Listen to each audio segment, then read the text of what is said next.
is Assyria, then big, Babylon, purple, Persia, and then grape is the G and the R, and that is Greece, which we're going to run into now, which will go eventually into, at the end of this, into Rome.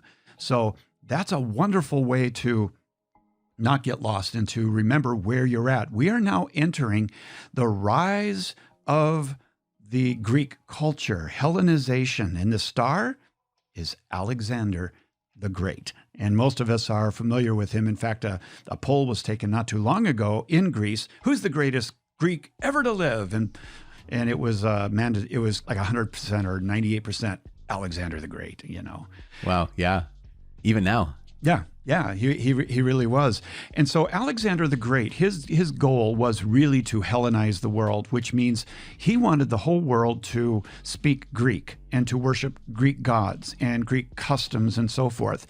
And he actually was quite successful.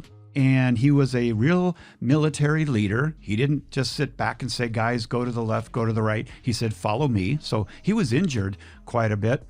And he really took most of the modern world, and he stopped just short of India because his leaders and his soldiers were just worn out. And the Maccabees records how he came to Jerusalem, and there were people who were so afraid. Of course, they even did something that is hard to think about, and that's a reverse circumcision to blend into the crowd. They didn't want to be known as, you know, the people who are marked as different. Well, Alexander the Great was actually quite impressed with the Jews in Jerusalem and allowed them to maintain their life. But then everything went south when Alexander died suddenly. And historians have said that that was due to some kind of viral infection. And just in the last 20 years or so, historians are saying, no, we think he was assassinated.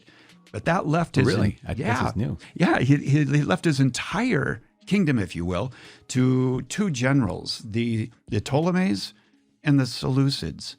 And the Ptolemies took over in this area of the world, and they continued to allow this doctrine of tolerance that Alexander had, and then the Seleucids took over.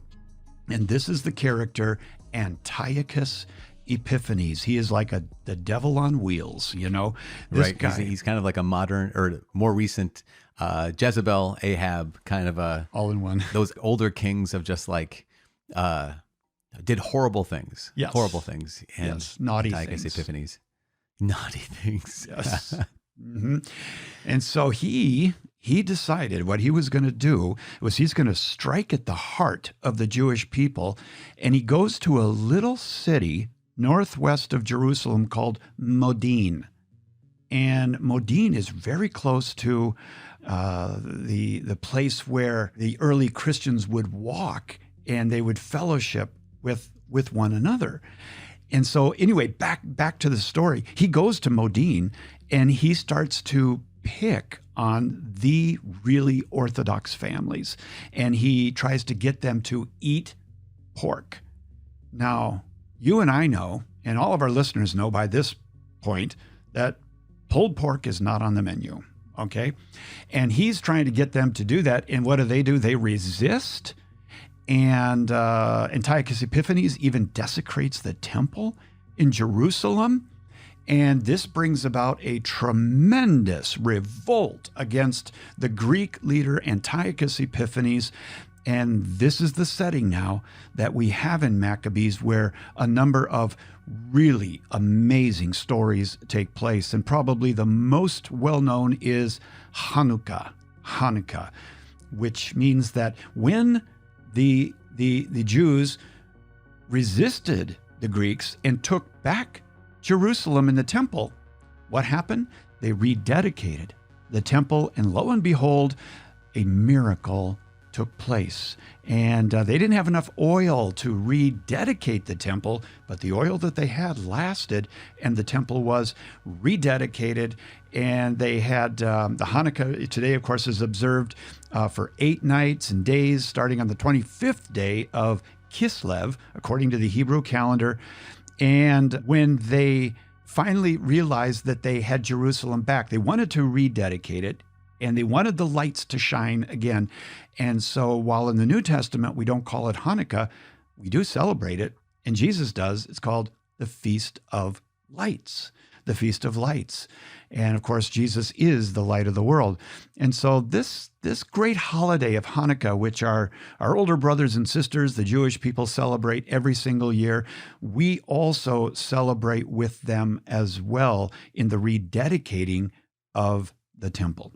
Yeah, and that you mentioned not only here is the rise of the Seleucids and Antiochus Epiphanes, but then how in Modin there was a family that ended up resisting, and how successful they were. It just blows my mind how Judas Maccabeus, his brothers, and the Jewish people, how they're able to wage a war against this massive army and fight back for their sovereignty. Right. And one of the great stories is in 2 Maccabees chapter 7.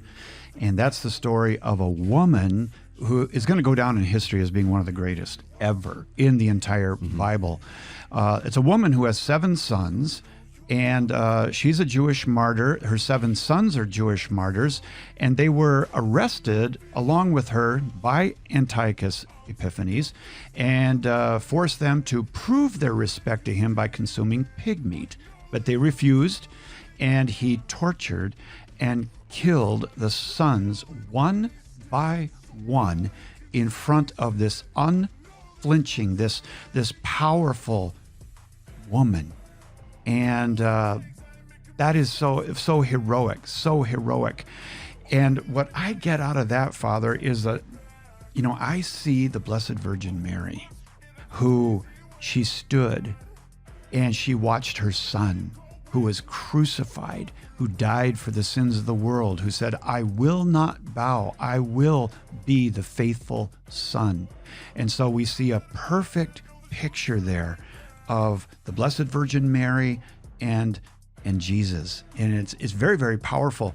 Not too long ago, our friend, Dr. Scott Hahn, both of us are friends with him in Kimberly, they had a son who, Jeremiah, who became a priest. And I talked to Kimberly just a couple of weeks before he was ordained. And she said, oh, Jeff, she said, I just went and I prayed and I asked the Blessed Virgin Mary in the times that we're living in now, oh, please don't let my son suffer.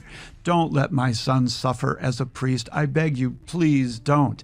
And she said she felt like the Lord spoke back to her, or Mary spoke back to her and said, you're talking to me? in that I watched my son suffer.